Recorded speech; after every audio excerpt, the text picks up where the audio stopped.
এর হরানে যে ফায়া খাবার লাগে বাইরে তোরাতের ফাঁক ভালো হয়েছে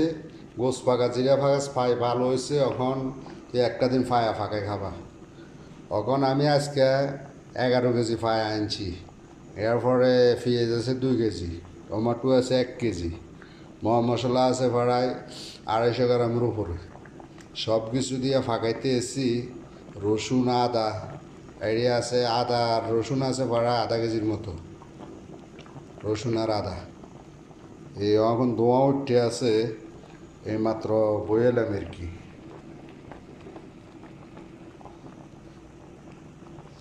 যারা খাইবেন চলে আসবেন সৌদি আরবে দাওয়াত রইল বিশেষ জসিম মরম আলী ভাই মিজান ভাই আমি মিলন হ্যাঁ আমরা এগুলো আর কি খামো আর কি রুটি দিয়ে আজকে একটা মাছ দেবো আর কি আল্লাহ যদি বাঁচা রাখে ইনশাল্লাহ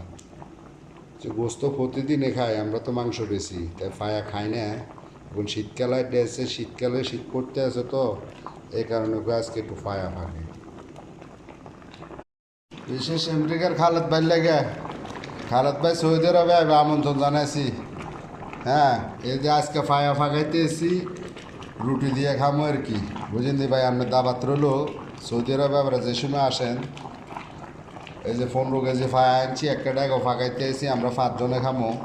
জসিম মিজান মিলন মরম আলী আমরা 5 জন আছি